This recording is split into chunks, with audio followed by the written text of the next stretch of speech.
بسم اللہ الرحمن الرحیم۔ السلام علیکم ورحمۃ اللہ وبرکاتہ۔ برنچ ٹائم میں میں ہوں آپ کا میزبان سہیل زرار خالش۔ دوستو، زندگی میں بہت سے لوگ ایسے ہوتے ہیں جو اپنا سارا وقت، سارا مصرف اس بات پہ لگا دیتے ہیں کہ وہ دوسروں کے کام آ سکیں۔ ہمیشہ کوشش کرتے ہیں کہ جس طریقے سے بھی دوسروں کے کام آئیں وہ اپنی پوری سعی اور کاوش کا حصہ بنا لیتے ہیں اپنی زندگی کو۔ آج ہمارے درمیان بھی ایک ایسی شخصیت موجود ہیں جنہوں نے اپنی ابتدا تو میڈیا سے کی، مختلف حوالوں سے میڈیا میں پروگرام کیے، اور ایک ایسے دور میں میڈیا میں پروگرام کیے جب لوگ تصور بھی نہیں کرتے تھے کہ شاید ہمیں میڈیا میں چانس ملے گا۔ اس وقت انہوں نے اس پروگرام کے آغاز کیا، پھر اس کے بعد انہوں نے اس کو بالکل ترک کر دیا اور اپنی زندگی کے ایک اور نئے موڑ کی طرف آئیں، پھر کاؤنسلنگ کی، پھر باقاعدہ جو انسٹرکٹر بنی، کار انسٹرکٹر بنی، معاشرتی رویوں پہ کام کیا، سماجی رویوں پہ کام کیا، سماجی کارکن بنی، اور ان تمام مراحل کو طے کرتے ہوئے اپنا جو ایک فیملی کا کردار ہوتا ہے وہ بھی بہت بخوبی نبھایا۔ تو ہماری خوش نصیبی ہے ہمارے درمیان ایک ایسی شخصیت موجود ہے جنہیں آپ یقینی طور پہ کہیں نہ کہیں اپنی یادوں میں یاد کر کے پہچان لیں گے کہ شاید یہ وہ خاتون ہے، یہ وہ اینکر ہے جس نے ایک پروگرام کیا تھا سن 2001 اور 2003 کے بیچ میں۔ ہمارے درمیان آج موجود ہیں طاہرہ راجہ صاحبہ۔ السلام علیکم۔ وعلیکم السلام۔ کیسی ہیں آپ؟ ٹھیک ہیں؟ خیریت سے ہیں؟ طبیعت وغیرہ ٹھیک ہے؟ آپ نے مجھے ابتدا میں بتایا کہ آپ ایک اینکر رہیں، ہوسٹ رہیں، بلکہ نور الحسن صاحب آئے ہوئے تھے، ان کے ساتھ آپ نے پروگرام کیا۔ نور الحسن صاحب ماشاءاللہ اس وقت ہمارے یہاں تابندہ ستارے کے طور پہ چمک رہے ہیں بھرپور طریقے سے۔ تو آپ نے ایک چیز شروع کی اس وقت جب لوگ تمنا کرتے تھے، آپ کو چانس ملا، چھوڑ دیا، کوئی خاص وجہ تھی یا آپ نے کہا نہیں یہ میری فیلڈ نہیں ہے؟ ایسا نہیں تھا کہ یہ میری فیلڈ نہیں، کیونکہ میرے ساتھ یہ رہا کہ میں بہت چھوٹی سی تھی جب سے میں اسکول میں ڈبیٹ، اسپیچز اور اس طرح کے جتنے بھی جو ایکسٹرا کریکولم ایکٹیویٹیز ہوتی تھی اس میں رہتی تھی۔ تو میرے جو والد صاحب تھے وہ بھی پوئٹری کرتے تھے، پیٹریوٹک پوئٹری، پھر بھائی بھی، اور بہن جو کہ میری ماشاءاللہ سے ڈاکٹر بھی ہیں لیکن ساتھ وہ بھی پوئٹری کرتی تھی۔ تو I was the one of, میں ایک ایسا بندہ تھی جو اسٹیج پرفارمر زیادہ تھی، تو مجھے اس چیز میں موقع ملا آنے کا جس میں ملیزہ ہاشمی صاحبہ اور محمود علی صاحب نے مجھے اس چیز میں فیلڈ میں انٹروڈیوس کروایا، اور بہت اچھا بھی چل رہا تھا۔ لیکن اس میں یہ بھی کہہ سکتے ہیں کہ میں اپنے آپ کو دیکھنا بھی چاہتی تھی کہ میں اس چیز میں کیسے آگے جا سکتی ہوں، لیکن وہیں پر پھر ایک اور موڑ آ گیا زندگی کا کہ میری سب سے خوبصورت موڑ کہہ سکتے ہیں، بالکل کہہ سکتے ہیں، اور شادی کا ایک ڈیسیجن بن گیا جو کہ بہت ہی کہہ سکتے ہیں کہ ایک اچانک سا ہی ہوا، لیکن اس میں یہ تھا کہ پھر ایک ٹرانزیشن آ گئی کہ مجھے پاکستان سے انگلینڈ آنا پڑا، اور اس وجہ سے پھر مجھے اس فیلڈ کو چھوڑنا پڑا۔ اچھا، تو آپ نے جو پروگرام شروع کیا تھا کس نوعیت کا پروگرام تھا، اور آپ کو کیوں پسند آیا کہ میں یہی نوعیت کے پروگرام مجھے زیادہ سوٹ کرتے ہیں؟ خواتین ٹائم تھا۔ اچھا، اور خواتین ٹائم سے پھر ہمارا یہ خواتین ٹائم میں نور الحسن کا کیا کام تھا؟ نہیں، اس میں نور الحسن نہیں تھے۔ خواتین ٹائم میں تو مارننگ شو تھا، ابھی کے جو مارننگ شو ہیں اس سے ڈفرینٹ تھا خواتین ٹائم، اور اس میں اسپیسیفکلی جو خواتین سے ریلیٹڈ ٹاپکس تھے، باتیں تھیں، اسی کو ہی ہائی لائٹ کیا جاتا تھا۔ اس کے بعد سے فنگامہ جو تھا وہ کوئز پروگرام تھا۔ فنگامہ جی، اس کو ملایا گیا تھا، فن اور ہنگامہ کو ملا کے فنگامہ تھا۔ تو اس میں بیسیکلی کوئز پروگرام تھا، اور اس میں ہمارے 3 سیٹس تھے، منجلے، چھوٹے اور بڑے۔ سو اس طرح سے تھا کہ ان تینوں کو لے کے چلنا، اور آئی کیو کے سوالات وغیرہ ہوتے تھے۔ تو اس فیلڈ میں اس پروگرام میں کیوں آئی، کیونکہ مجھے زیادہ تر شوق تھا پولیٹکس میں بھی، کرنٹ افیئر پہ بات کرنا، اور اسکول کالجز میں بھی میں اسٹیج سیکریٹری کے طور پر زیادہ ان چیزوں کو ڈیل کرتی تھی، یا مشاعرات وغیرہ میں، تو مجھے زیادہ سوٹ کرتا تھا، مجھے اچھا لگتا تھا ان ٹاپکس پہ بات کرنا۔ اچھا، تو آپ کی بتائیں کہ والد صاحب بھی شاعر تھے، بہن بھی شاعری کرتی تھیں، تو وہ جراثیم آپ میں منتقل نہیں ہوئے؟ نہیں ہوئے ہیں، تھوڑے تھوڑے۔ اچھا، تھوڑے تھوڑے ہوئے ہیں، یعنی کہ آپ مشاعروں میں نظر آئیں گی؟ مشاعروں میں بالکل نظر آؤں گی، اور مجھے تھوڑا سا جو آپ کہہ سکتے ہیں کہ چھوٹی شارٹ سٹوریز لکھنے کا زیادہ شوق تھا۔ اچھا اچھا، پوئٹری وہ لوگ کرتے تھے، اور مجھے بہت چھوٹے چھوٹے ٹاپکس جو میری سراؤنڈنگز میں لوگ رہتے تھے، ان سے جو میں انسپائر ہوتی تھی، اس سے ریلیٹڈ میں چھوٹی سی اوپن سٹوریز جو ہیں وہ زیادہ لکھتی ہوتی تھی۔ اچھا، ایک دور آپ نے مجھے بتایا کہ تقریباً بالکل ابتدائی جو دور تھا 2000 کا، اس کے دور میں آپ نے پروگرام کیا فنگامہ، اور یہ جو خواتین ٹائمز وغیرہ تھا، اس دور کا ٹی وی، ظاہر ہے سوشل میڈیا تو نہیں تھا اتنا اسٹرانگ اس وقت، لیکن ٹی وی بہت میڈیا بہت اسٹرانگ تھا اس بہت وقت، اسٹرانگ اور یہ جتنے نئے نئے چینلز آتے تھے سب بڑے تلاش میں رہتے تھے نئے لوگوں کے. تو وہ ایک دور تھا. اب تو خیر ٹی وی شاید اتنا لوگ نہیں دیکھتے, سوشل میڈیا کی طرف زیادہ راغب ہیں.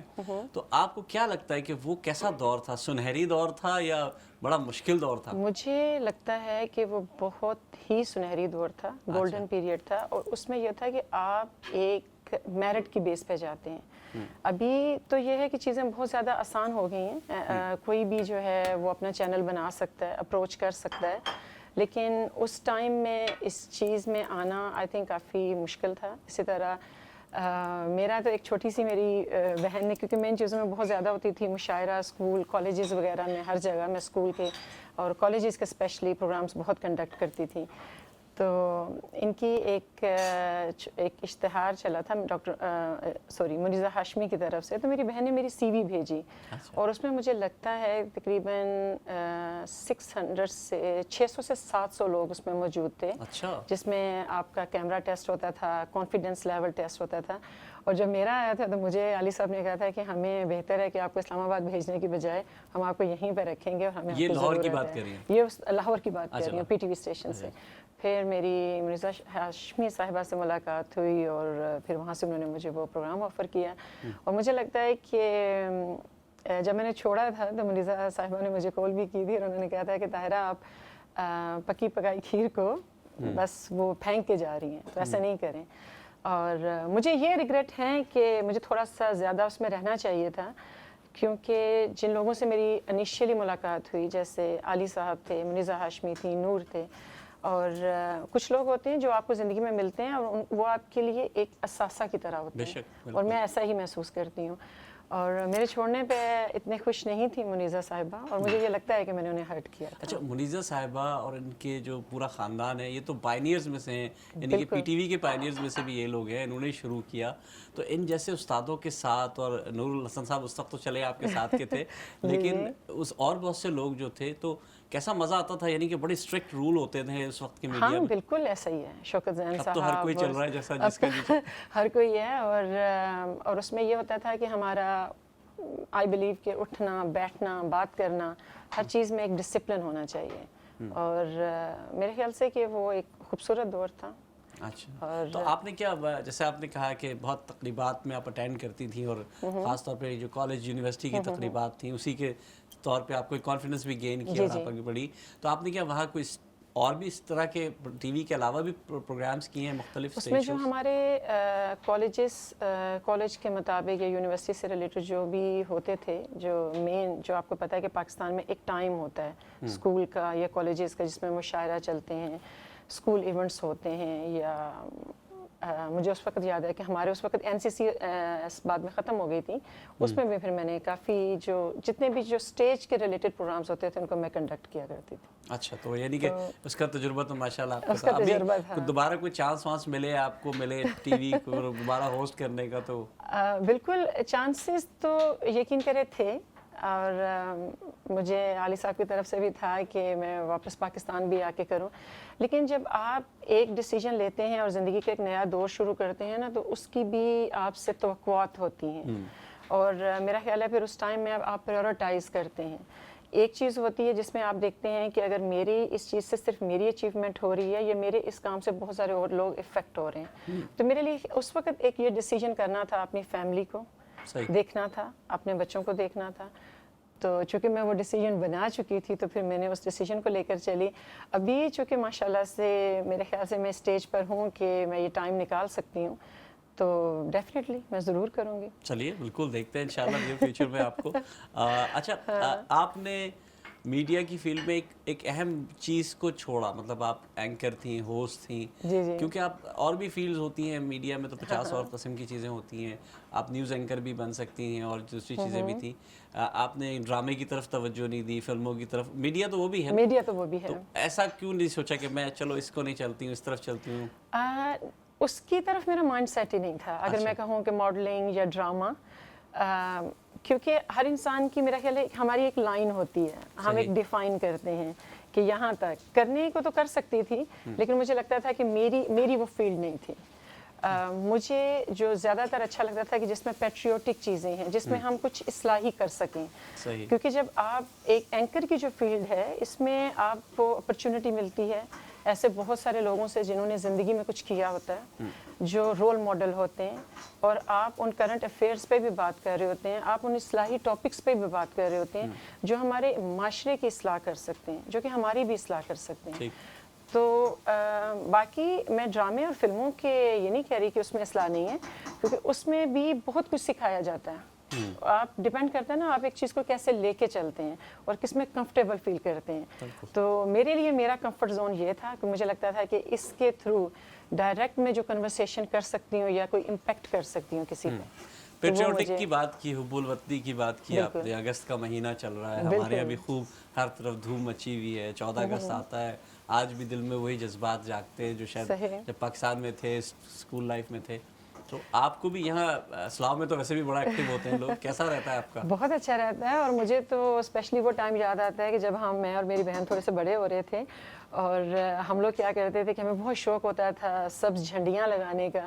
اسپیشلی میں تو اس چیز میں بہت زیادہ تھی کہ مجھے ہوتا تھا کہ پورا گھر ڈیکوریٹ کر دوں، اور میرے والد صاحب اس میں بہت کنٹریبیوٹ کرتے تھے ہمارے ساتھ. اچھا پھر ہم لوگ کیا کرتے تھے جو بہت چھوٹی ایج میں نے کرتی تھی اور میری بہن، کہ ہم لوگ محلے کے سارے بچوں کو اکٹھا کر کے ہم لوگ کوئز پروگرام بنایا کرتے تھے. اس کے متعلق ہم لوگ سوال و جواب کرتے تھے اویئرنیس کے لیے.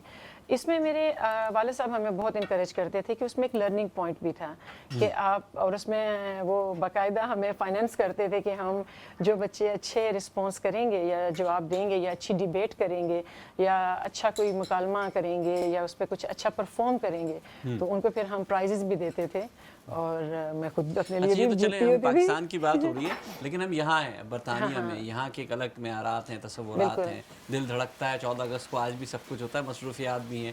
تو یہاں کیسا رہتا ہے آپ کا 14 اگست؟ 14 اگست یہاں پہ بہت اچھا ہوتا ہے. کوشش کرتی ہوں میں کہ 14 اگست کے حوالے سے جو بھی پروگرامز وغیرہ ہو رہے ہوتے ہیں اس میں تھوڑی شمولیت ضرور کروں اپنے ٹائم کے حساب سے.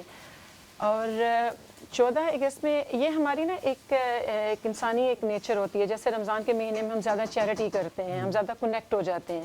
اچھا جب یہ اگست کا مہینہ آتا ہے تو ہم آٹومیٹکلی بہت زیادہ کنیکشن فیل کرتے ہیں پاکستان سے. پھر ہمیں وہ یاد آنے لگتا ہے جیسے ہمارے قائد صاحب ہیں جناح اور باقی ڈاکٹر عبدالقدیر خان، جو کیونکہ میں ملت کے پاسباں ہیں محمد علی جناح، اور ان کے ساتھ جب بھی میرے ذہن میں یہ ایک نقطہ آتا ہے نا ملت کے پاسباں ہیں محمد علی جناح، تو اس کے ساتھ ہمیشہ میرے ذہن میں جو سیکنڈ پکچر آتی ہے ڈاکٹر عبدالقدیر خان صاحب کی.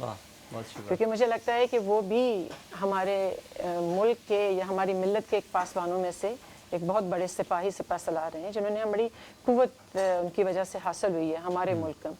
اس کے علاوہ میں اپنے بچوں سے اس ٹاپک پہ بات کرتی ہوں. میرا اگلا سوال یہ تھا کہ بچوں کو کیسے انگیج کریں، کیسے شامل کریں کہ ہاں بھائی اچھا بچے بڑے انگیجڈ ہیں، ویسے ایسی بات نہیں ہے. ہاں تو بچوں سے جو میں جس چیز میں لکی ثابت ہوئی ہوں کہ میرے بچوں کو بھی ہسٹری سے بہت لگا ہوا ہے. تو اس دن کو پھر ہم متعین کرتے ہیں کہ ہم بچوں سے بات کرتے ہیں. اس ٹاپک میں بات کرتی ہوں کہ ہمارا بانی کون تھا.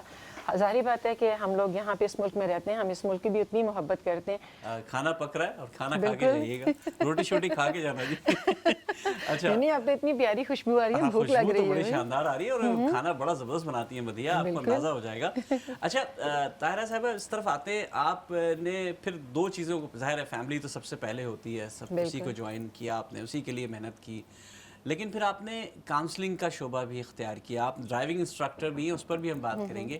کاؤنسلنگ بڑا مشکل کام ہوتا ہے، یعنی کہ لوگوں کو پہلے تو لوگوں کی بات سننا، پھر سمجھنا، پھر اس پر مشورے دینا اور لوگوں کو اس بات پر زور دینا کہ وہ اس مشورے پر عمل بھی کریں. تو یہ کیا ہوتا ہے اصل میں، یہ کاؤنسلنگ سے مراد کیا ہے آپ کی؟ کاؤنسلنگ بحیثیت مسلمان آئی تھنک کہ ہم میں سے جس انسان کے اندر بھی ایمپتھی ہے یا سمپتھی کا بھی ایلیمنٹ ہے وہ نیچرلی کاؤنسلر ہوتا ہے. اچھا. جب آپ کسی کی تکلیف کو محسوس کریں اور یہ سمجھیں کہ اگر میں اس تکلیف میں ہوتا تو میں کیسا محسوس کرتا، اور کسی کی تکلیف کو محسوس کر لینا اور اس کے مطابق اس چیز کو سمجھنا، یہ اصل میں کاؤنسلنگ ہوتی ہے. تو کاؤنسلنگ ایک بہت بڑا، ایک آپ کہہ سکتے ہیں کہ ٹاپک بھی ہے یا بہت بڑا ایریا ہے، کیونکہ جب آپ اس چیز میں آتے ہیں ہر انسان کے جو مسائل ہیں وہ تھوڑے دوسروں سے مختلف بھی ہو سکتے ہیں، اور اس میں جو مشکل تو مجھے نہیں محسوس ہوتا، لیکن ظاہری بات ہے کہ جب آپ کسی اور کا برڈن آپ لے رہے ہیں، جب آپ کے اندر آپ کسی کو سن رہے ہیں، اس کی تکلیف کو آپ بھی اتنا ہی محسوس کر کے جب آپ چل رہے ہوتے ہیں تو وہ آپ پہ ایفیکٹ ڈیفینیٹلی کرتا ضرور ہے، لیکن ایٹ دا سیم ٹائم جب آپ اگلے انسان کو سنتے ہیں اور وہ خود کو بھی سنتا ہے، اور جب سب سے بڑی جو ایلیمنٹ ہوتا ہے نا سننا، اپنے آپ کو سننا یا کسی دوسرے کو سننا، وہیں پہ بہت سارے لوگ اپنی جو کور ان کی پرابلم ہوتی ہے اس کو آئیڈینٹیفائی کر لیتے ہیں، اور اس میں سے وہ ان کو سمجھ آ جاتی ہے کہ ان کو چاہیے کیا، سولوشن کیا ہے، اور جب کسی کو سولوشن مل جاتا ہے، جب کسی کو ریلیف مل جاتا ہے، اور میں کہتی ہوں اس سے بڑی خوشی کوئی نہیں ہے، کیونکہ آپ یہ محسوس کرتے ہیں کہ جب ایک دوسرا انسان کسی اذیت سے نکلا ہے یا اس نے اپنے مسئلے کا حل پا لیا، اور اگر اس کو ایک خوشی میسر ہوئی ہے یا سکون، تو وہ آپ کے اندر بھی ایک سکون لے کر آتا ہے۔ ٹھیک، اچھا آپ کیونکہ بحیثیت خاتون ایک ظاہر ہے خواتین کے درمیان زیادہ کمفرٹیبل ہوتا ہوگا، اور خواتین بھی آپ سے مسئلہ زیادہ شیئر کرتی ہوں گی، لیکن مسائل کا شکار تو مرد اور خواتین دونوں ہیں۔ دونوں ہی، میں نے عورتوں مرد دونوں کو ہی سنا ہے، یہ ہمارا ایک بنا ہوا ہے، ایک جنرلی متھ بنی ہوئی ہے کہ مرد جو ہیں وہ بہت زیادہ اسٹرانگ ہوتے ہیں یا ان میں فیلنگز نہیں ہوتی،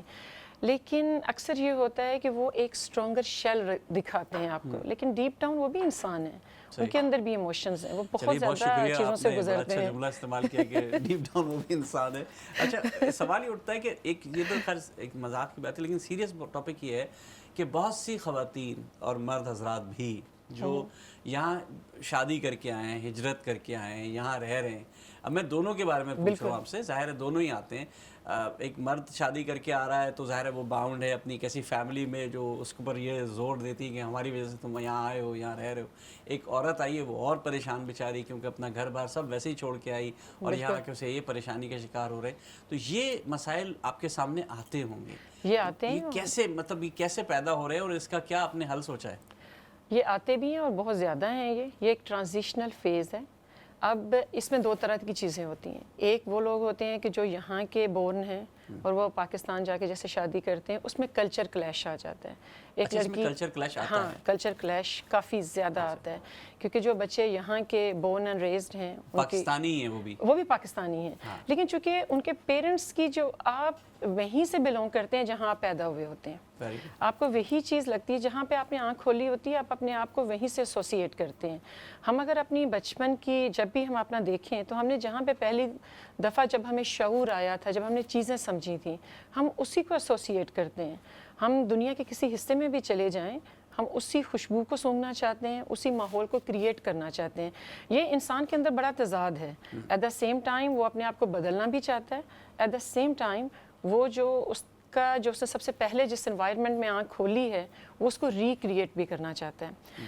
اب یہاں پہ دو طرح کے مسائل آتے ہیں، اب جو ایک تو فار ایگزامپل چاہے وہ لڑکی یا لڑکا جو یہاں کے بورن اینڈ ریزڈ ہیں، obviously ان کے پیرنٹس تو پاکستانی تھے، انہوں نے ان کو وہ آئیڈیالوجی دینے کی کوشش کی، لیکن وہاں پر ہمیشہ ہم یہ بھول جاتے ہیں کہ اس بچے نے یہاں آنکھ کھول لی ہے، اس کی مدر ٹنگ اردو نہیں ہے، اس کی انگلش ہی ہے، اس کا کلچر یہ ہے، وہ ان چیزوں کو وہ کنفیوز تھوڑے سے رہتے ہیں بیچارے، لیکن جب ان کی واپس جب شادیاں ہوتی ہیں وہ اس کلچر کو اڈاپٹ کرنے کی کوشش کرتے ہیں، لیکن اب جو بچی پاکستان میں یا ان علاقوں میں پلی بڑی ہے، اس نے جو شاید ایک امیج لے کر آئی ہے انگلینڈ کا یا کسی بھی چیز کا، یا دو طرح کے لوگ ہوتے ہیں، پڑھی لکھی لڑکیاں اور پھر ایک بالکل ہی ان ایجوکیٹڈ انوائرمنٹ سے آتی ہیں، تو دونوں کے مسائل ڈیفرنٹ ہوتے ہیں۔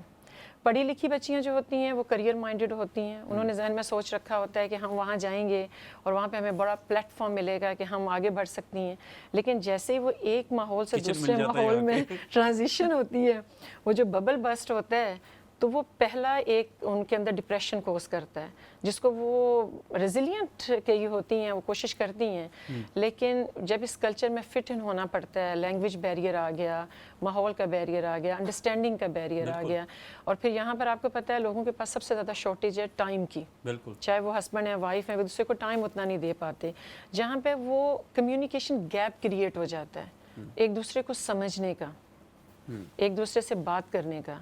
اور وہاں پہ اگر تو جو لوگ اس چیز میں سے تھوڑا سا ٹائم نکال لیتے ہیں، ایک دوسرے کو انڈرسٹینڈ کرنے کی کوشش کرتے ہیں، وہ بڑا اچھا ورک آؤٹ کر لیتے ہیں. لیکن جہاں پہ وہ گیپ کریٹ ہو جاتا ہے، مس انڈرسٹینڈنگس کریٹ ہو جاتی ہیں اور وہاں پہ مسائل پھر ہوتے ہیں. اچھا، یہ جو سوشل میڈیا کی ایک نئی جنگ شروع ہوئی ہے، ظاہر ہے پچھلے 10-12 سالوں میں تو بہت تیزی سے، اور اب تو AI کا دور آ گیا ہے. بالکل. یہاں وہ جو رشتے ہیں جو ٹوٹتے جا رہے ہیں، ہم اپنی سی پوری کوشش کر رہے ہیں، لیکن ہر شخص اپنا اپنا دنیا اپنے ہاتھ میں لیے گھوم رہا ہے اور وہ اسی دنیا میں مگن ہے. بالکل. تو یہ یہاں رشتوں کے درمیان تعلقات پیدا کرنے کے لیے کیا زبردستی کرے بچے سے؟ نہیں، موبائل چھوڑ دو، رکھ دو، مت دیکھو، بہت دیکھ رہو، ایک طرف کر دو، وہ بھی جبر ہو جائے گا. کیا کیا جائے کہ رشتوں کی ہم آہنگی، آپس میں تعلق جڑے، فیملی کے درمیان، ماں باپ میں، بچوں میں، میاں بیوی میں؟ آئی تھنک اس میں کافی ساری چیزیں آ جاتی ہیں. فرسٹ کہ ایک جو آپ کا پرسنل ڈسپلن ہے. سیکنڈلی جو سب سے زیادہ جو رشتوں میں خرابی آ رہی ہے، ہائر ایکسپیکٹیشنس. اب آپ کی ایکسیس ٹو دا میڈیا، جب ہم لوگ بڑے ہو رہے تھے تو ہمیں جو تھا انوائرمنٹ ایسا ملتا تھا کہ ہم کنیکٹ ہوتے تھے اپنے پیرنٹس کے ساتھ، ٹیچرس کے ساتھ، انوائرمنٹ کے ساتھ، نیبرز کے ساتھ، بچوں کے ساتھ. یا تو پڑھائی کر رہے ہیں، اسکول جا رہے ہیں، تھوڑا سا اپنی نماز کو، دین کو ٹائم دے رہے ہیں. جب اس میں جو تھوڑا سا ہمیں ٹائم ملتا تھا، لیے ٹائم کہہ لیں اس میں، یا می ٹائم کہہ لیں، اس میں بچے آپس میں ایک دوسرے سے کمیونیکیٹ کرتے تھے یا کچھ کر رہے ہیں، ایکٹیویٹیز کر رہے ہیں. اور پھر ایک لمیٹڈ ٹائم ہوتا تھا سوشل میڈیا کا، جس میں ڈرامہ دیکھا یا کچھ کیا. وہ ان پہ امپیکٹ کرتا تھا لیکن ہائیلی امپیکٹ نہیں کرتا تھا. ابھی کا دور جو ہے کہ ہر وقت آپ میڈیا پہ ایکسیس ہیں اور اس میں آپ شاندار سے شاندار چیزیں دیکھیں. اور میڈیا نے میرا خیال ہے بارز بہت ہائی سیٹ کر دی ہیں کہ وہ کچھ چیزوں کو بہت زیادہ ہائی لائٹ کر رہے ہیں. بڑے بڑے گھر، بڑے بڑے چیزیں، ریئلسٹک نہیں، ایک امیجنری دنیا میں لے کے جا رہے ہیں آپ کو، جس کا ریئلٹی سے تعلق نہیں ہے. جب وہ انسان میڈیا میں دیکھ رہا ہے، وہ اس کے ڈوپامین ہائی ہو رہا ہے، وہ خوش ہو رہا ہے، وہ ایک نئی دنیا میں چلا گیا، ریلیکس دنیا میں. لیکن جیسے ہی اس نے فون بند کیا، ریئلٹی کی دنیا میں جہاں اس کو فزیکلی ایکٹیویٹیز کرنی پڑیں گی یا اٹھ کے کام کرنا پڑے گا، جو کہ اس کو بہت بڑا برڈن اور ہرڈر فیل ہوتا ہے، وہیں پہ ان کے جو آپ کہہ لیں کہ موڈ خراب ہونا شروع ہو جائے گا، وہیں پہ مسائل آنے شروع ہو جائیں گے. تو اس چیز کو یہ ہے کہ جہاں پہ اگر آپ کہیں گے نا سٹاپ یا سختی، وہ لرننگ نہیں کرتی، وہ لرننگ کو سٹاپ کرتی ہے. کسی بھی چیز کو بیٹر بنانا ہوتا ہے آئی تھنک کمیونیکیشن، کمیونیکیٹ، چاہے وہ بچہ ہے یا وہ بڑا ہے، چاہے وہ آپ کی وائف ہے یا پیرنٹس ہیں. اب کمیونیکیشن ہی ایک مین حل ہے جہاں پہ آپ اس برج کو برجنگ کر سکتے ہیں، اس گیپ کو فل کر سکتے ہیں بات کرنے سے، کہ جو اگلا بندہ ہے اگر وہ اریٹیبل ہے وہ کیوں ہے.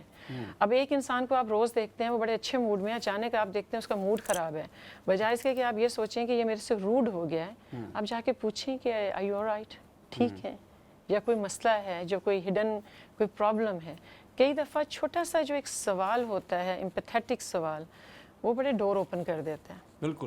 وہ جان بھائی نے کہا تھا نا، جان ایلینا، کہ ایک ہی مسئلہ تو ہے اور وہ یہ کہ آج تک بات نہیں کہی گئی، بات نہیں سنی گئی. تو بات نہیں سنی جائے گی تو یہ مسئلہ رہے گا. اچھا، آپ کاؤنسلنگ کر رہی ہیں، کچھ لوگوں سے بات کر رہی ہیں، ایک دم سے وہ جو خاص پروگرام میزبان ہوا کرتی تھیں، اینکر تھی، ہوسٹ تھی، فن ڈرامہ آپ کے ذہن میں آ جاتا ہے، یا ہوسٹ سے ایک دم کاؤنسلر بن جاتے ہیں، کاؤنسلر سے ہوسٹ بن جاتے ہیں، یا دونوں میں مددگار آپ کے لیے ثابت ہوتی ہے چیز؟ میرے خیال سے بہت مددگار ہوتی ہے، کیونکہ مجھے لگتا ہے کہ تھرو آؤٹ میری لائف میں چونکہ میرا انٹریکشن جو رہا، چاہے تھرو سوشل میڈیا تھا، چاہے وہ میرا ویسے جو پروگرام کنڈکٹ کرتی تھی ایز اے اسٹیج سیکرٹری جو میں کر رہی تھی، میرا کنیکشن تھا لوگوں کے ساتھ، میرا انٹریکشن تھا لوگوں کے ساتھ، اور مجھے بہت موقع ملا لوگوں کے رویات کو سمجھنے کا، ان کے ایموشنز کو سمجھنے کا. اور میرے اندر ایک ہے ڈیپ تھنکنگ کی میری ایک نیچر ہے، میں ایموشنز پہ اور رویات پہ بہت زیادہ کام کرتی ہوں، دیکھتی ہوں، سمجھنے کی کوشش کرتی ہوں کہ کس چیز نے کس کو کیسے امپیکٹ کیا اور کیا چیز کس کے رویے کو بیٹر کرتی ہے. آئی تھنک کہ انسان سب سے زیادہ جس چیز کی تلاش میں ہوتا ہے وہ سکون کی ہے، چاہے وہ کسی بھی وے سے کر رہا ہوتا ہے، چاہے وہ کچھ بننا چاہ رہا ہے، کچھ بھی کر رہا ہے، پڑھ رہا ہے، کر رہا ہے، یا پوئٹری کی طرف ہے، یا کسی بھی چیز میں یہ کچھ اچیو کرنا چاہتا ہے. اینڈ آف دا ڈے وہ اپنے آپ کو مور زیادہ کانفیڈنٹ کرنا چاہتا ہے, ہیپی دیکھنا چاہتا ہے. لیکن ان ساری چیزوں کے ساتھ جتنی زندگی میں یہ آسائشیں, چیزیں یا چیلنجز آ رہی ہیں, کمپلیکیشنز آ رہی ہیں, وہ آپ کے ایموشنز پہ بھی افیکٹ کرتی ہیں. جی. اچھا, یہ جو آپ ظاہر ہے کاؤنسلنگ کا کام کرتی ہیں, لوگوں سے باتیں سننا, ان کی بات کو جواب دینا, ان کا حل نکالنا, یہ تو چلے ایک فیلڈ ہے, ظاہر ہے اس میں کرتی ہیں, اور یہ شوقیہ بھی کرتی ہوں گی, ظاہر پروفیشن بھی کرتی ہوں گی, اب ہیبٹ بن چکی ہے. لیکن ایک آپ نے پروفیشن جوائن کیا باقاعدہ طور پہ, آپ ڈرائیونگ انسٹرکٹر بنی. بالکل, وہ بھی ایک کاؤنسلنگ ہی ہے صحیح معنوں میں, وہ بھی ایک بنانا ہوگا. بلکہ ہمارے یہاں تو عموماً یہ دیکھا جاتا ہے کہ ڈرائیونگ انسٹرکٹر تو 100% ہی کاؤنسلر ہوتا ہے, آپ کے سر پہ بیٹھ کے آپ کو سمجھا رہا ہے. تو یہ ڈرائیونگ انسٹرکٹر بننا کا خیال کیسے آیا, اور یہ کیسے مددگار ثابت ہوتا ہے آپ کی اس کاؤنسلنگ کی فیلڈ میں, یا ڈرائیونگ انسٹرکٹر اگر آپ ہوتی تو وہ آپ کو کیسے مددگار ثابت ہوتا ہے؟ وہ کیسے, اچھا مجھے ہر چیز نے بڑا بینیفٹ کیا.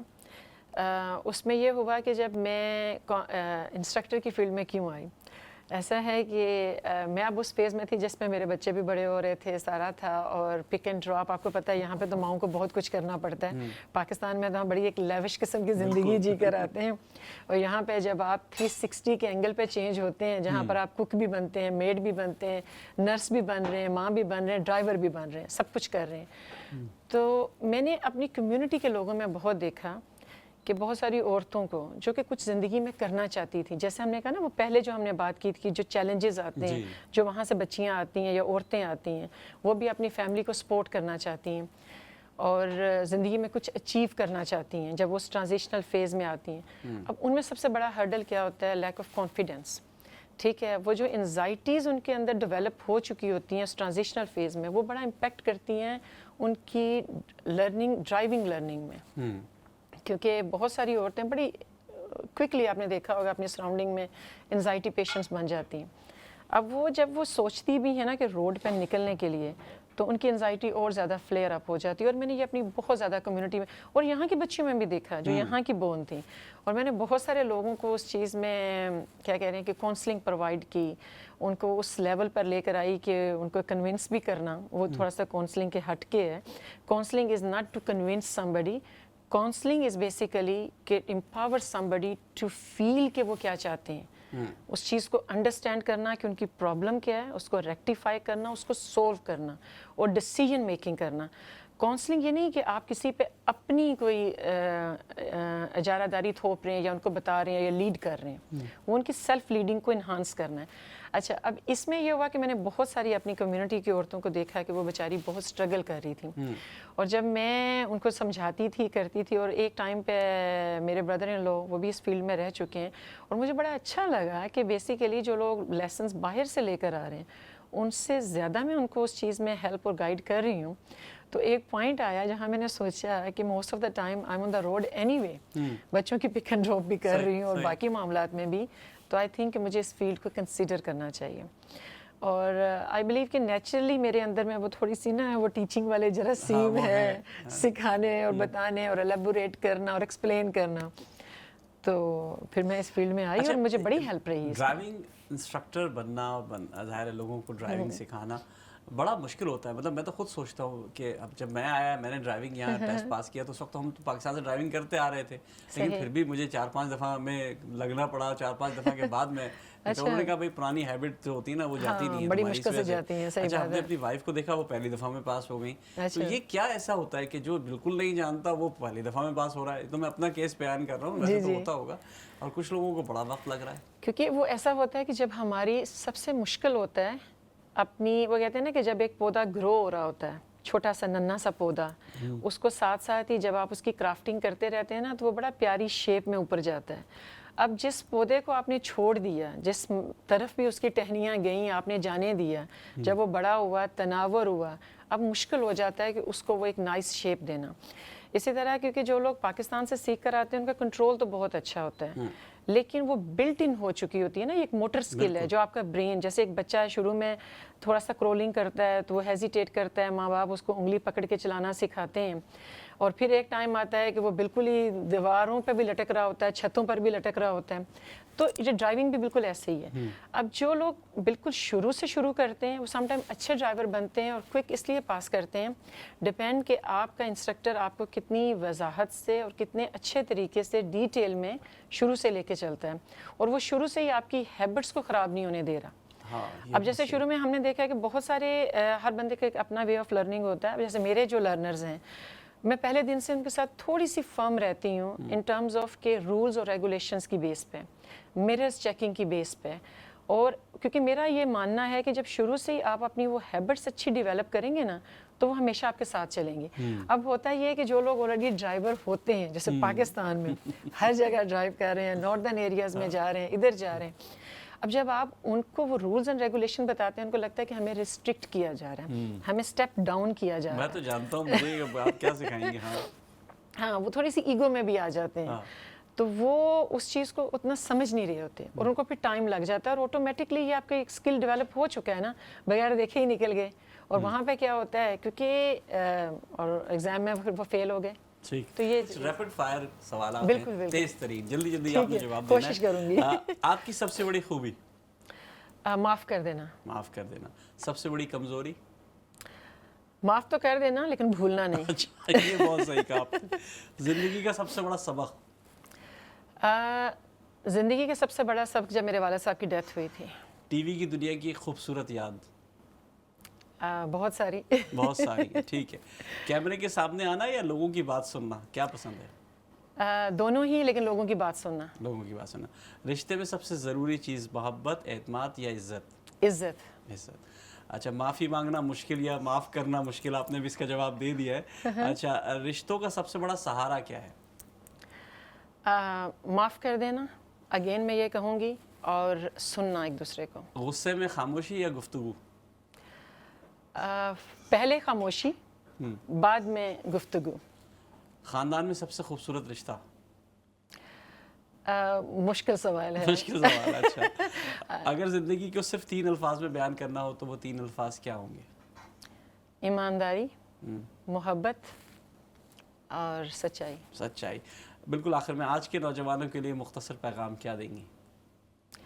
ایکسپیکٹیشنز کم رکھیں اور محنت زیادہ کریں. ایکسپیکٹیشنز کم رکھیں, محنت زیادہ کریں. آپ کا بہت بہت شکریہ, آپ نے بہت خوبصورتی سے ان تمام سوالات کو نبھایا اور اس کو لے کے چلے. ہم چلتے ہیں مدیہ کی طرف بھی, اور مدیہ کا بھی شکریہ ادا کرتے ہیں. مدیہ نے بہت خوبصورت ہرا بھرا قسم کا جو کھانا ہے وہ بنایا ہوا ہے. ابھی ہم اس کو چیک کریں گے نا بھائی, الاؤڈ ہے نا ہم تو کھاتے ہی ہیں. تو بہت شکریہ طاہرہ, آپ آئیں, آپ نے بہت اچھی طرح بات کی, بہت اچھا گفتگو, بہت اچھی ہم نے ڈسکشن کیا. وقت کی قلت ہوتی ہے, انشاءاللہ اگلے دفعہ آپ سے پھر ملاقات ہوگی.